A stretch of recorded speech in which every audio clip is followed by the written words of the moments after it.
সেদিন হঠাৎ করে আমার কাছে একটা ফোন এলো। হাউমাউ করে কাঁদছিল একটি লোক। কান্নার ধকলে আমি কিছুই বুঝতে পারছিলাম না। কিছুক্ষণ কান্নাকাটির পর লোকটি যখন শান্ত হলো তখন বলল, ডাক্তার সাহেব, লিপি আর নেই, চলে গেছে। আমি খুব ধাক্কা খেলাম যে চলে গেছে লিপি, ৪৫ বছর বয়স, এক সন্তানের জননী, কারোর সাথে চলে যাবে এটা তো হওয়ার কথা না। কিন্তু কিছুক্ষণের মধ্যেই আমার সেই ভুল ভাঙল। লিপি কারোর সাথে চলে যায়নি, লিপি এ পৃথিবী ছেড়ে চলে গেছে। লিপি আমার একজন রোগী ছিলেন, বিষণ্ণতায় আক্রান্ত। তিনি আত্মহত্যা করেছেন। বাংলাদেশে গড়ে প্রতি বছর 10,000 মানুষ আত্মহত্যা করে। সারা পৃথিবীতে বছরে 7 লাখ মানুষ আত্মহত্যা করে এবং সে অনুযায়ী হিসেব করলে প্রতি 40 সেকেন্ডে একজন মানুষ আত্মহত্যা করছে। আত্মহত্যা করাটা শুধু যে করেন তার জন্যই যে অত্যন্ত হৃদয় বিদারক একটি বিষয় তা নয়। আমরা যারা বেঁচে থাকি তাদের জন্য অত্যন্ত কষ্টের একটি ঘটনা। সেই ব্যক্তি ভিডিও কলে লিপিকে আমাকে দেখিয়েছে।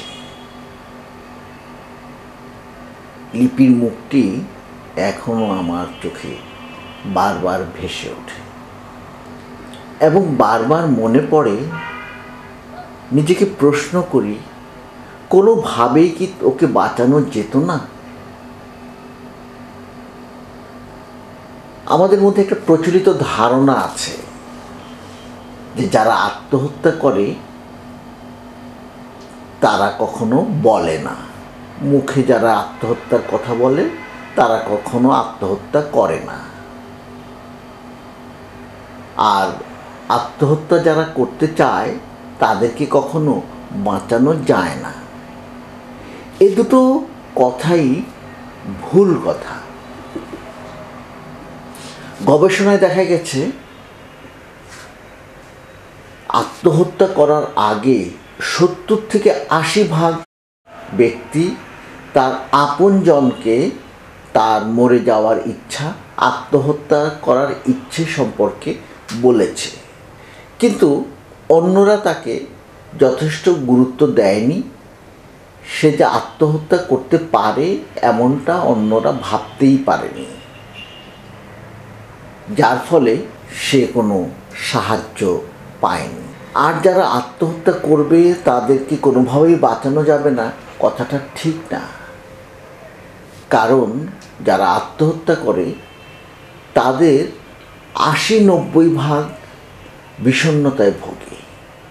তাই আমরা যদি তার বিষণ্ণতাকে সাহায্য করতে পারি, তার বিষণ্ণতাকে দূর করতে পারি, তাহলে কিন্তু ধরে নেওয়া যায় যে আমরা তাকে আত্মহত্যার হাত থেকে রক্ষা করতে পারব। এছাড়া আত্মহত্যা করার অনেক কারণ আছে। একটা যেমন বললাম বিষণ্ণতা, এছাড়া অন্যান্য মানসিক রোগ যেমন schizophrenia, bipolar mood disorder, OCD, PTSD, এই সমস্ত কিছুতেই আত্মহত্যা একটি কারণ। আত্মহত্যার ক্ষেত্রে কিন্তু সংস্কৃতি, অর্থনীতি, শিক্ষা দীক্ষা এসবও ভূমিকা পালন করে। দেখা গেছে শহর অঞ্চলের চেয়ে গ্রাম অঞ্চলে আত্মহত্যার প্রবণতা বেশি।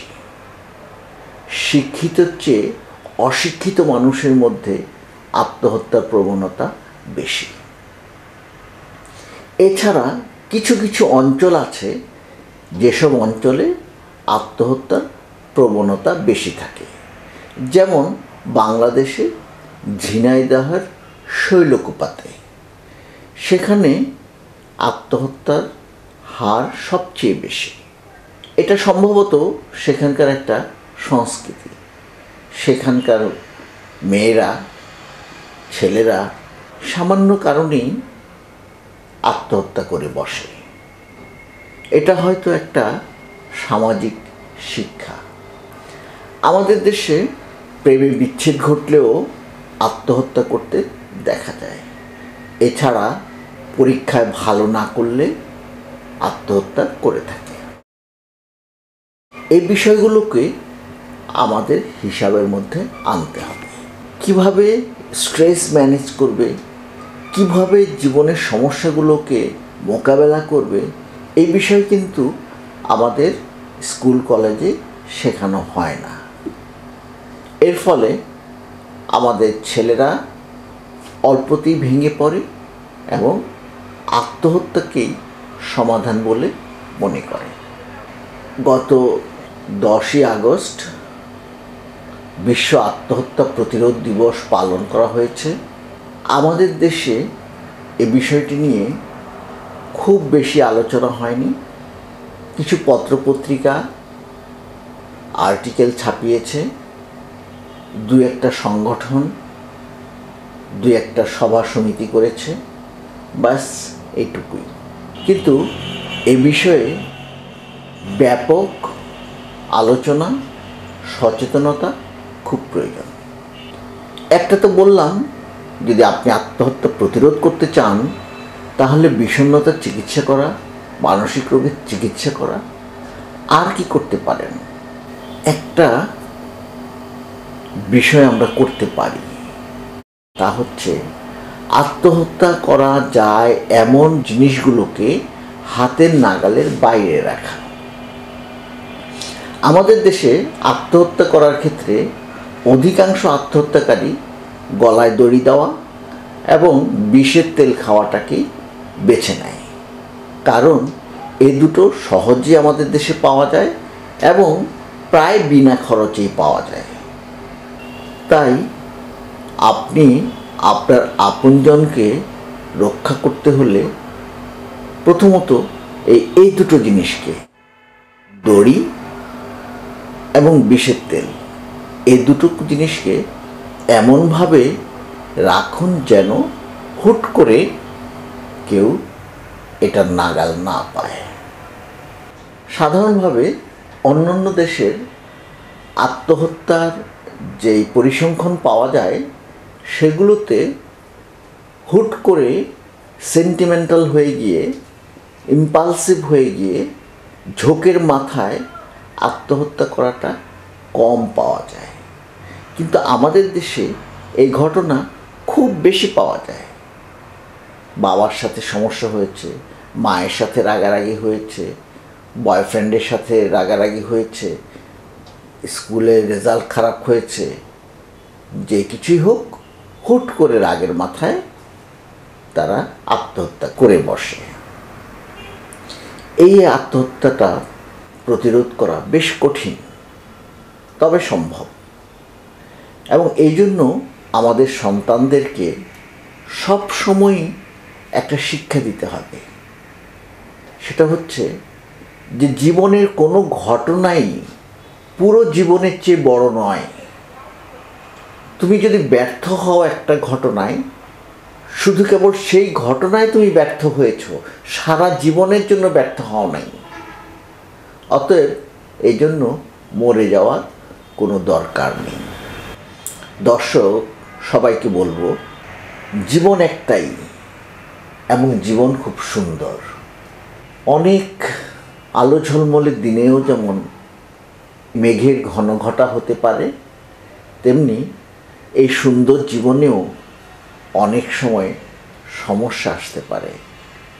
কিন্তু সমস্যা আসে চলে যাওয়ার জন্যই। তাই কোনো বিষয়ে হতাশ হবেন না, মরে যাওয়াকে সমস্যার সমাধান বলে মনে করবেন না। সমস্যার সমাধান করাটাই হচ্ছে উত্তম বিকল্প। দর্শক, ভিডিওটি ভালো লাগলে লাইক, শেয়ার, কমেন্ট করবেন। আরেকদিন দেখা হবে অন্য কোনো ভিডিও নিয়ে। ততদিনে ভালো থাকবেন। ধন্যবাদ।